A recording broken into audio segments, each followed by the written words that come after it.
Hi guys, sorry to interrupt your viewing, but please subscribe to the channel and like this video. Thank you. I always thought the hardest part of getting married would be picking the damn flowers or making sure Uncle Randy didn't get too drunk at the reception, not getting disowned by my own father over the man I love. But if you had told me 5 years ago that I'd be here, standing in the middle of my kitchen, holding my phone like it just burned me, maybe I would have laughed. Maybe. Instead, I just stood there listening to the silence on the other end of the line after my dad hung up, the sound of finality louder than any yelling could have been. It was only a 32-second call. I know that because the phone still had the timer running when I finally clicked end, like it was mocking me. My dad didn't shout, didn't curse, didn't even stutter. Just said, "Melissa, I won't be at the wedding. I can't walk you down the aisle. You chose a life without our values. So walk it alone. Not, I love you, but, or even, let's talk this through." Just that cold, sharp line. So clean it sliced right through the part of me that still believed we could ever be close again. I put the phone down and for a minute, I just stared at it like it might ring again and say, "Just kidding, honey. Of course I'll be there. Of course I'll walk you." But that never happened. Growing up, I was his sunshine. That's what he called me every morning without fail. "Morning sunshine," he'd say, whether I was 12 and begging for 5 more minutes of sleep or 17 and storming out of the house because he didn't like the skirt I was wearing. My dad wasn't some heartless monster. He was Pastor Bill, the man who taught Sunday school with a smile so wide it felt like a light bulb had just clicked on in the room. The man who knew every verse of scripture by heart, could talk about love and forgiveness for hours, but apparently only if you were the right kind of forgiven. The shift started small. Like rust on a hinge. I brought Dave home for dinner 2 years ago, and the room tensed up like someone had lit a cigarette in church. My dad took one look at Dave's tattoos, his calloused hands, the way he said "ma'am" a little too casually, and I saw something behind his eyes close. He smiled, but it didn't reach anywhere past his teeth. Dave tried. God, he tried so hard. Wore a button-down. Brought pie from the local bakery. Complimented my mom's cooking like it was a Michelin-starred meal. But my dad, he just nodded and said, "So what do you do, son?" Dave said, "I'm a mechanic, sir." That was it. That was the moment. You could practically hear the gavel drop in my father's head. Case closed. Not husband material. After that, everything changed. Invitations to Sunday brunch started getting lost. My dad's replies to my texts came slower, shorter, colder. When I told him Dave and I were getting married, he paused just long enough to make my stomach turn, then asked, "Are you sure this is what God wants?" Funny thing is, I'm not sure if it ever was about God. I think it was about control. About keeping the perfect family image he'd built brick by brick over decades of sermons and church potlucks and whispered judgments. Dave didn't fit that image, and by choosing him, I knocked a brick out of the wall. And my father? He'd rather let the whole damn thing collapse than rebuild it with something that made him uncomfortable. So here I was, 3 weeks before my wedding, and my father had decided to make a statement. Not with a Bible in hand. Not from the pulpit. But by turning his back on his only daughter at the most important moment of her life. My mom called 10 minutes later. Said she was so sorry and that she didn't agree but understood where he was coming from. Which, frankly, made me want to scream into a pillow until I passed out. What is there to understand about abandonment? I didn't cry. Not then. Not even when she asked, so gently, "Maybe you could ask someone else?" Because the second I hung up, my jaw tightened, and something inside me snapped into place. Not grief. Not even anger. Something colder. Like resolve wrapped in steel. I walked into the living room where Dave was working on the seating chart. He looked up and saw my face, and before he could ask, I said it. "He's out. My dad's out." He said no. Dave stood up, started to speak, but I raised a hand. No tears. Not now. I'm not giving that man the satisfaction. There was a pause. The kind of pause that stretches out like a crack in a windshield right before the whole thing shatters. Then I took a deep breath and said it out loud. Maybe for him, maybe for myself. Okay then. I know exactly who I'll ask. I met Dave at a tire shop just off Route 21 on a Wednesday that felt like God had turned the sun up just to watch people melt, and if I had turned around instead of walking inside, maybe none of this would have happened. Or maybe everything that mattered would have just taken a different road. My car had been making that grinding, metallic groan for weeks, but I kept putting it off because I was stubborn, broke, and convinced that if I turned up the radio loud enough, I wouldn't have to deal with the noise. Or the rest of my life falling apart one loose bolt at a time. The shop smelled like burnt rubber and gasoline, and it wasn't the kind of place you'd expect to meet the love of your life. But there he was, under a car, cursing softly to himself, with grease streaked across one cheek and a smile that didn't need an audience to show up. When he rolled out from under that Chevy, looked up at me, and wiped his hands on that rag like he was trying to look halfway presentable, I already knew he was trouble, the good kind. The kind that makes you forget rules and deadlines and every time you've ever been told to play it safe. He stood up, nodded toward my car, and said, "She sounds like she's choking on her own misery." And I laughed, like an idiot, because he wasn't wrong. I told him I'd name her Sadie the Suffering Sedan, and he grinned and said, "Well, Sadie and I are about to get real intimate." And for reasons I still can't explain, that was the exact moment I started falling for a man with dirt under his fingernails and a vocabulary that had no patience for pleasantries. We got coffee that same day. I told myself it was just to pass the time while he worked, but I think I just wanted to keep talking to him. And Lord, that man could talk. Not in the obnoxious, fill the silence kind of way, but the kind where you start telling stories you didn't know you remembered. And suddenly 2 hours pass, and you're wondering how you're going to explain to your boss why you missed your meeting because some blue-eyed mechanic got you talking about childhood pets and the first time you got grounded. Now, I've dated men who looked like they belonged in magazines, clean, well-dressed, with family money and a set of beliefs they wore like a pressed shirt. But none of them ever looked at me the way Dave did. Like I wasn't just a person, but a person worth knowing. Like I could say something completely unremarkable about traffic or bad coffee, and he'd lean in like I was giving a damn TED Talk. And he listened, really listened, in that rare, precious way most people forget how to do once they start thinking about what they're going to say next. Of course, bringing Dave home was like tossing a lit match into a room full of dry sermons. My dad barely looked at him before deciding he wasn't worthy. He called him rough around the edges and unrefined, which is Christian code for he doesn't talk like we do, and I don't like that. My mom tried to soften it with tight smiles and casserole, but even she couldn't hide the way her eyes flicked to his tattoos like they were spelling out trouble in ink. When Dave shook my father's hand, he held it firm and looked him straight in the eye, which my dad always said was the mark of a good man, except I guess that rule only applied to men in church slacks with Bible verses in their email signatures. Dave didn't quote scripture. He didn't say, "blessed," unless he was talking about an oil change going smoothly. And he didn't pretend to be something he wasn't. That, more than anything, made him dangerous to my father. At dinner, my dad asked him what his 5-year plan was, and Dave smiled and said, "To still be making her laugh." I nearly choked on my iced tea. My dad's expression turned to stone. 2 weeks later, my dad cornered me after service and said, "You're settling, Melissa.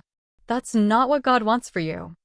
I asked him how he could possibly know what God wanted for me if he hadn't even taken the time to know what I wanted. He didn't answer, just tightened his lips and looked at me like I'd just spat in the baptismal font. That was the last conversation we had before Dave proposed. It wasn't some grand spectacle. No fireworks or public speeches or viral-worthy videos. We were in the garage, listening to Tom Petty, and I was handing him tools like I'd done a dozen times before. He looked up from under the hood and said, "You know, I've only ever loved 2 women, Melissa and my '67 Camaro." I laughed and said, "Well, I guess that makes me your 3rd favorite." And he wiped his hands on that same rag and pulled out a ring that still had grease smudges on the box. It wasn't perfect. It was real. And I said yes without thinking, without praying, without waiting for anyone else's approval. Flash forward to wedding planning, and every conversation with my mom was a landmine. Guest lists, seating charts, colors, all harmless until they weren't. And then one evening, over lukewarm tea and her signature passive-aggressive sighs, she looked up from her notebook and said it. "Well, you could ask Victor." And just like that, the air went out of the room. For the longest time, the name Victor lived in our house like a ghost that everyone knew existed but no one dared to mention, and if you brought him up, my mother would either change the subject with surgical precision or get that vacant. Far away looked like someone had just flipped a light off behind her eyes. I didn't even know his last name until I was 18, and even then, it was just a passing mention on a hospital form I wasn't supposed to see. It wasn't that he had died or disappeared in the usual sense. It was more like he had been erased, scrubbed from family photos, holiday stories, and all those carefully rehearsed narratives my father liked to spin about our God-blessed, righteous little unit. So when my mom sat across from me, stirring her tea without looking up, and quietly said, "Well, you could ask Victor," the words landed with the weight of a piano crashing through the ceiling. It took me a few seconds just to connect the name to the face I didn't have, because I'd never seen a photo. Not one, not even tucked away in the back of a drawer. I blinked at her and said, probably louder than I meant to, "Victor who?" And that was when she finally looked at me with an expression I hadn't seen in years, part regret, part defiance, part scared little girl who still remembered what it felt like to love a man before someone convinced her she wasn't allowed to. "He was my husband before your father," she said, her voice low, like it was a confession at a funeral. "Before the church. Before all this." She waved her hand vaguely around the room, as if this was the wallpaper, the silence, and the decades of choices piled up like old hymnals no one opened anymore. I wanted to ask why she'd never told me, why this was something I had to dig out of her like a splinter, but I didn't. Not yet. Instead, I asked where he was. She said he still lived in state, not far actually, just an hour up the road near a town called Carver Hollow, which sounded like the kind of place where ex-husbands with secrets go to fade into the trees. "He's different now," she added, cautiously, as if she knew how unlikely that would sound. "He's been sober 20 years. He runs a small repair shop, mostly motorcycles. He keeps to himself." My first instinct, I won't lie, was pure, uncut pettiness. I imagined the look on my father's face when I walked down the aisle on the arm of the man he tried to erase, the man he called unfit and a bad influence, and who, I now realized, he had actively forced out of my mother's life all those years ago. But beneath the spite, there was something else forming too: curiosity, a strange ache I couldn't quite name, maybe even the desire to make something right, even if I didn't fully understand what had gone wrong. So I drove to Carver Hollow on a Thursday afternoon without telling anyone. The GPS got confused 3 times, and the last 10 minutes of the road were mostly gravel and potholes, and trees leaning in like they were keeping secrets. The shop was tucked between a shuttered diner and a feed store with a sign that looked like it hadn't been painted since the Reagan administration. I pulled up and saw a tall man with gray in his beard and a cigarette between his fingers, leaning over the frame of a half-built Harley. I stepped out of the car, heart pounding, hands shaking in that way they do when you know you're about to cross a line that doesn't have a way back. I said his name, just once, like a question, and he looked up. And damn if he didn't already know who I was. He took off his glasses and blinked like he couldn't believe I was real. "Melissa," he said, like it was a prayer he'd been whispering to himself for 25 years, and suddenly God had answered. We talked for 2 hours. He didn't cry, but his voice cracked when he told me he used to carry a photo of me as a toddler in his wallet, back before someone made it clear that he wasn't welcome. He said he wanted to come back, but by then my father had locked every door and my mother had swallowed the key. He didn't speak badly about her, not once. Just said, she did what she had to do. She was scared. And there was no bitterness in it, just a sort of tired understanding that made me want to both hug him and punch a wall. He told me about the early years, about how in love they were before the church came calling and my grandfather started whispering about reputation and leading a family in righteousness. He told me about the fights, the ultimatums, the Sunday mornings where my mother came home from services and cried for hours because she knew she was being torn in half. And when he said, "Your father saw me as a threat to everything he was trying to build," I finally understood. This wasn't about sin or salvation. This was about power, control, the same damn thing it's always been about. When I finally said the words, "Would you walk me down the aisle?" he went quiet for a long time. Looked at me like I'd just handed him something fragile, something sacred. And then, with a softness that didn't match the oil under his nails or the world-weary slump of his shoulders, he said, "I'll do more than that." And I believed him. The morning of my wedding felt like standing at the edge of a cliff, barefoot, knowing full well the ground might give out and take me with it, but not giving a damn because at least I was finally choosing the drop myself. The sun came up like it always does, hot and loud and indifferent to the emotional chaos it was about to shine on, and the air carried that strange, electric stillness you only ever feel right before something big happens, birth, death, or something so in between it scrapes against both. The venue was a converted barn tucked just outside of town, dressed up with string lights and white folding chairs and enough cheap hydrangeas to make Pinterest proud, but underneath all that rustic charm was a crackling tension, a quiet, humming storm waiting to break. People started arriving around noon, most of them not knowing the full story or pretending they didn't, which in some ways was worse. My mom fluttered around in nervous spurts, acting like a human distraction grenade, throwing herself into every task that didn't involve eye contact. I could tell she was waiting for something to go wrong. Maybe she thought my dad would show up last minute, dramatic as ever, wearing that smug expression he'd perfected over decades of sermonizing to people who already agreed with him. But he didn't show, and I never expected him to, not really. What I didn't expect was the silence his absence created. It wasn't just an empty chair at the front. It was a void that everyone could feel but no one wanted to name out loud, like grief at a celebration. His church friends came anyway, the loyal few who always showed up, probably hoping to observe and report back like holy spies. They took their seats in tight rows, wearing polite expressions that didn't quite reach their eyes, and when they saw the chair marked Father of the Bride, still empty with a tiny card clipped to it, their necks stiffened like someone had poured starch down their spines. I waited just behind the double doors, hand trembling slightly against my bouquet, the one my mother had held for a second too long that morning, as if it could say all the things she couldn't. The music started, some indie acoustic cover of an old love song Dave picked, something that wouldn't make people cry too hard, but still sounded like something permanent. I took a breath, deep and sharp, and looked to my right.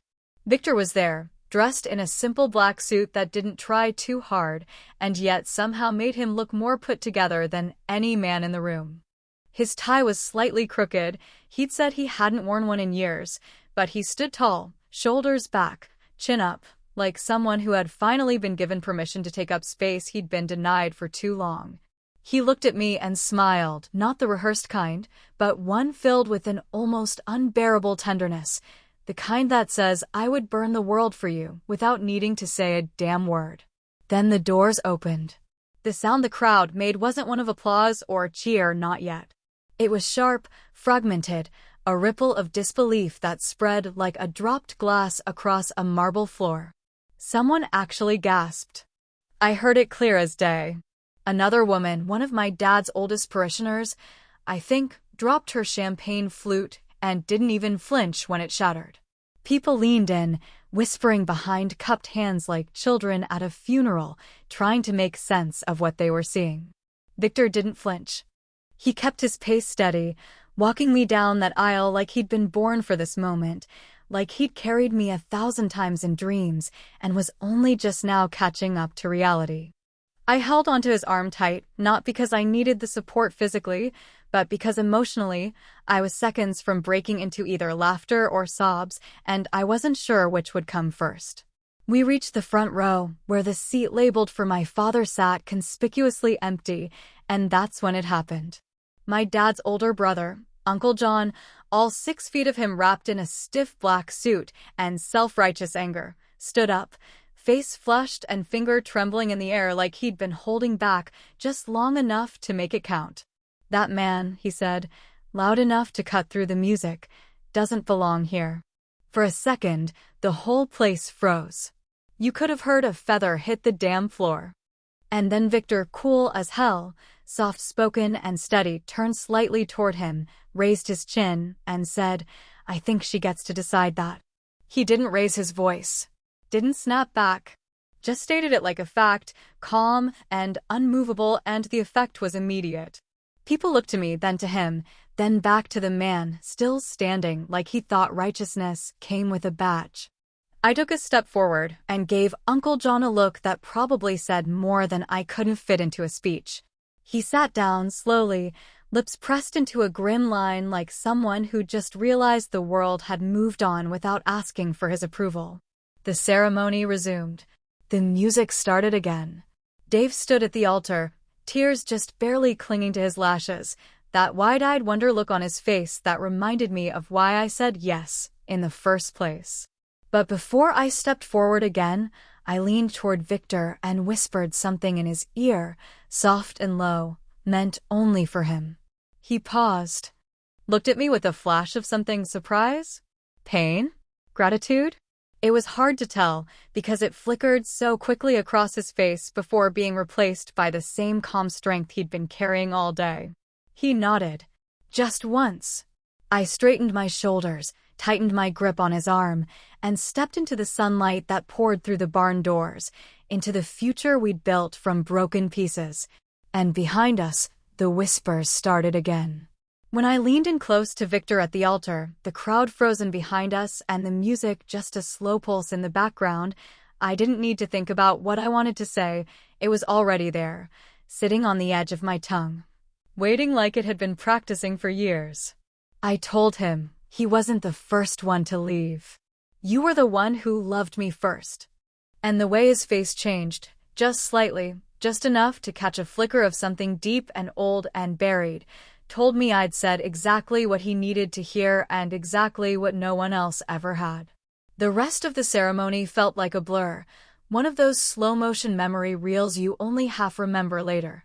Dave shaking hands, the way the wind picked up just enough to make the drapes flutter like breath. My mom dabbing at her eyes like she wasn't sure if she was mourning or celebrating, and the hush that fell over the room when Victor placed my hand in Dave's like it was some ancient, unspoken approval being granted from a past that had refused to die quietly. The guests clapped, of course they did, and the music played, and there were toasts and drinks and photos and all the usual things you're supposed to remember, but I couldn't stop thinking about the fact that somewhere out there, my father was watching. I had this image in my head the whole night, him sitting in his car, maybe parked just far enough away to not be noticed, the windows rolled up, the air conditioning humming low, his Bible on the passenger seat next to a half-finished speech he never gave. I imagined him gripping the steering wheel every time someone cheered, or maybe flinching when the crowd had erupted as Victor walked me down the aisle like it was his right, not just his redemption. Because it was. I slipped out just after the first dance, still in my dress, heels clicking on the gravel, heart pounding with that strange mixture of fury and freedom that only comes after years of swallowing your voice. The sun was low, dipping behind the trees in that kind of light that makes everything feel a little too beautiful, a little too dramatic, like even nature knows it's bearing witness to something personal. I spotted his car almost immediately, same old brown sedan, spotless and stiff like the man himself, and there he was, sitting behind the wheel like a statue made of guilt and denial. I didn't knock. I didn't wait for him to notice me. I just opened the passenger door and slid in, the crinkle of my dress loud in the silence. He turned his head, slowly, like he already knew I was coming and had been rehearsing 100 different conversations for this exact moment. He looked older than I remembered, tired in a way that had nothing to do with age and everything to do with disappointment curdling into bitterness. I saw him, he said, before I could speak. You let him walk you down the aisle. You didn't give me much of a choice, I said, my voice calm but colder than I meant. You told me to walk it alone. He shook his head, stared out the windshield like he couldn't look at me directly. That man doesn't belong in our lives. You don't know what he was. I know exactly what he was, I said, sharper now, because the lie was too old and too fragile to tolerate anymore. He was there. You weren't.